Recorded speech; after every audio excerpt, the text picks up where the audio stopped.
Hello again to another Agakala Reacts, and today we'll be watching how Islam began in 10 minutes from through 2.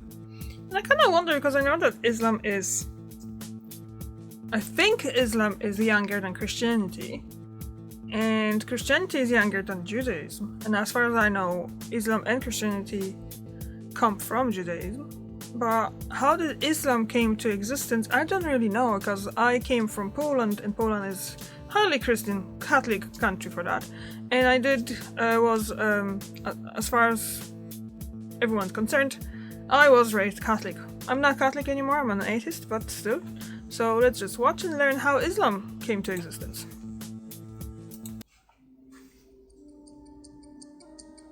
How Islam began in under 10 minutes. Not a problem. We've started. Okay, so travel back in time with me to a land far, far away and long, long ago. Mecca and Arabia, about the year 570. Mecca is important for two reasons. One, the Kaaba is there, an ancient temple built to worship God. And two, Muhammad, peace be upon him, was born in Mecca.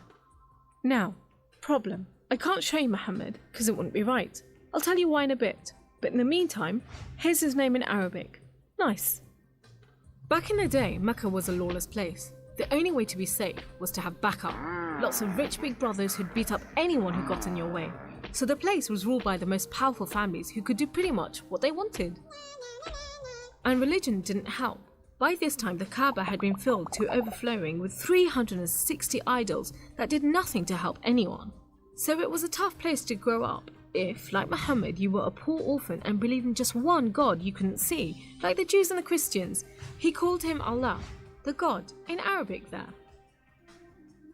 Muhammad's dad died before he was even born, and his mum died when he was just 6, so he was brought up by his grandfather, Abdul Muttalib, and then, when he died too, by his uncle, Abu Talib, who had the respect of the city's ruling families, so Muhammad was safe for the time being.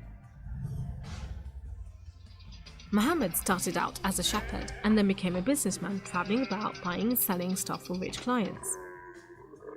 When he did some work for a rich widow called Khadija, she was so impressed by his honesty and skill that they ended up getting married, and for a while it looked like Muhammad was going places. Well, he was, but not how you think.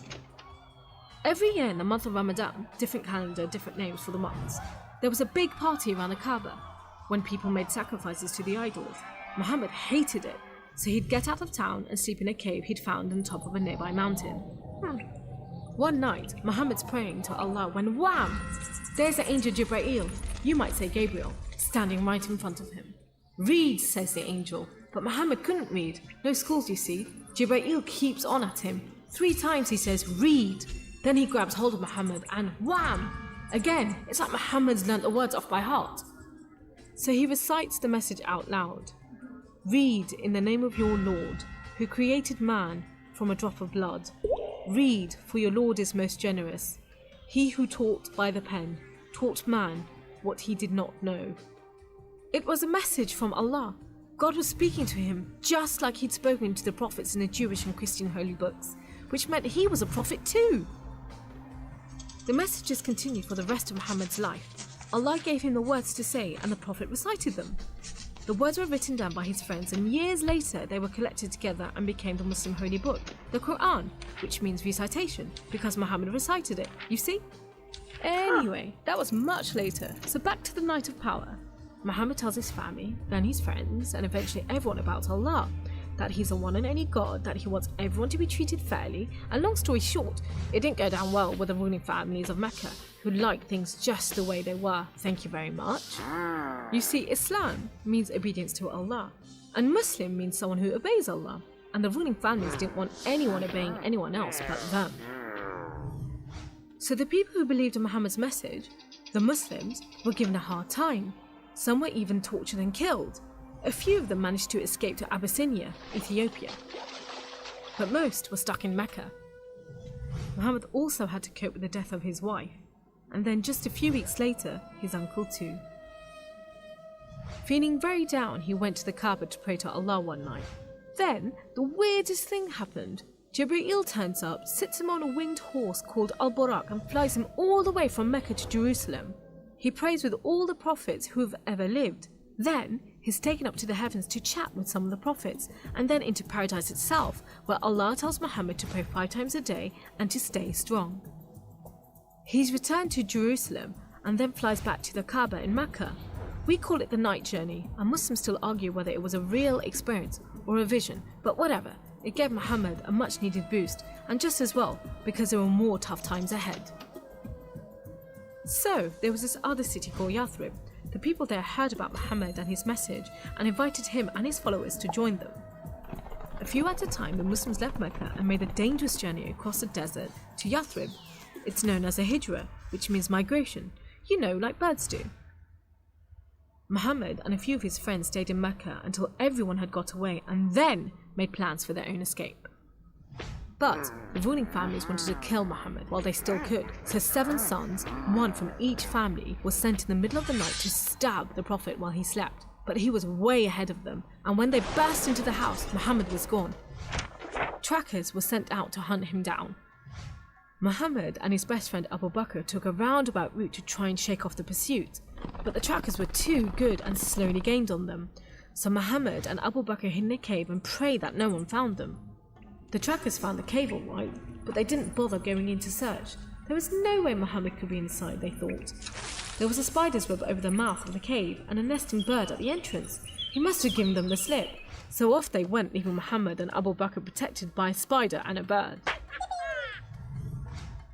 Muhammad made it safely to Yathrib, which was renamed Medina al-Nabi, the city of the Prophet, but most people just call it Medina. But Muhammad's worries weren't over yet. There were 3 big battles between the Muslims and the Meccans. First, the Battle of Badr, when Muhammad and just 313 men faced 1,000 Meccan soldiers. Wow. Miraculously, the Muslims won. Then there was the Battle of Uhud, which didn't go so well. Some of Muhammad's men disobeyed his orders and ran off during the battle to raid the Meccans' camp, and so the Muslims were outmaneuvered. Then there was the Battle of the Trench. Medina was protected on 3 sides by mountains, so when the Meccan forces advanced in the city, the Muslims just dug a deep trench. The Meccans made camp, but the weather was terrible. Pouring rain put out their fires and howling winds blew down their tents. Eventually they gave up and went back to Mecca. It was all a bit embarrassing. They were losing the respect of the local tribes who were flocking to join the Muslims. So a peace treaty was signed at Hudaybiyah. But it wasn't long before the Meccans broke it. Muhammad decided that enough was enough. By now he had over 10,000 men, so he led them across the desert to Mecca. The ruling families realized they'd made a huge mistake, but it was too late. All they could do was surrender and hope that the Muslim army killed them quickly. But Muhammad said there should be no more fighting. He rode into Mecca and went straight to the Kaaba. He circled it 7 times anti-clockwise and smashed all the idols, rededicating the Kaaba to Allah. And that's why I'm not going to show you Muhammad. The Muslims wanted to make it totally clear that they only worship the one unseen God. So they didn't have any pictures of Muhammad in case anyone thought he was an idol, and they didn't have any pictures of Allah because he's like nothing on earth. Makes so sense. it would be impossible to draw him anyway. So there you go. How Islam began in under 10 minutes. How did I do? Really good. That was really cool. I think. It kind of showed me the beginning of Islam and explained a lot. And the fact that, well, I think,